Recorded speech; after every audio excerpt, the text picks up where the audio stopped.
Salom hammaga. Ko'pchilik qo'shimcha ovqatni nimadan boshlashi, qanday boshlashi bilishmaydi. Buni qisqacha video davomida aytib o'tib ketaman. Qo'shimcha ovqatni agar bola qo'shimcha ovqatga qiziqish bildirsa, masalan qo'lini cho'zsa yoki og'zini ochib qanaqadir unga reaksiya qilsa, bola qo'shimcha ovqatga qisman tayyorligi bildiriladi. Qo'shimcha ovqat agar ona suti bilan oziqlanadigan bola bo'lsa, 6 oylikka to'lganda boshlanadi. Agar bola smes, ya'ni qo'shimcha ozuqa bilan oziqlanadigan bola bo'lsa, 5 oydan boshlab kiritsa bo'ladi qo'shimcha ovqatni.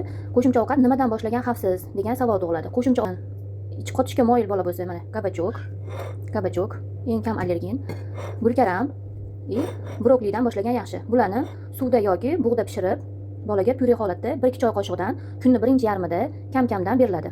Ya'ni birinchi kabachokka tanishtirilsa, masalan 2-3 kundan boshlab 2-3 kun bir xil mahsulotni monokomponent, ya'ni bitta mahsulot bilan tanishtiriladi. Agar bolani ichi ketishga moyil bo'lsa, unda biz grechka yoki guruchdan boshlaganimiz yaxshi. Buni ham xohlang ko'chani tayyor kashalarini sotib oling, bezmolочный bo'lishi kerak, sutsiz kashalari. Xohlang uyda o'zingiz suvda pishirib, yaxshi pishgandan keyin blender qilib, bolaga xuddi buni ham 1-2 choy qoshiqdan qilib 2-3 kundan bir xil mahsulot qilib tanishtiriladi. Bular mahsulotlar bilan tanishgandan keyin, bolaga olma yoki nok bilan tanishtiriladi.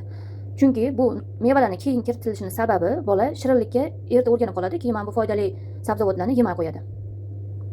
Bolaga har doim qo'shimcha ovqat kiritganda kunni birinchi yarmida tanishtiriladi, 1-2 choy qoshiqdan beriladi. Butun kun davomida bolani holatini, reaksiyasini kuzatiladi. Bolani qo'shimcha ovqatdan bosh tortish tabiiy, chunki u ona suti yoki smesga o'rgangan bo'ladi. Sekin-sekin unga taklif qilish jarayonida bolada o'sha qo'shimcha ovqatga moslashish belgisi hosil bo'ladi, shakllanadi. O'shaning uchun bolaga faqat taklif qilinadi. Maqsad bolani to'ydirish emas, tanishtirib borish.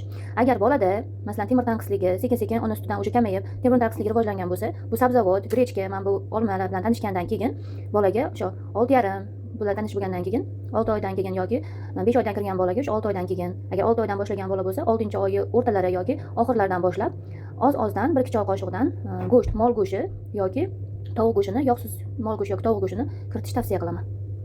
Bu bola uchun eng xavfsiz bo'lgan, kam allergen, tarkibida gluten saqlamaydigan mahsulotlar. Buni o'sha o'zingiz yaqiningizga, qo'shimcha ovqat boshlamoqchi bo'lgan yosh onalarga, tanishlarga yuborib qo'yishingizni maslahat beraman.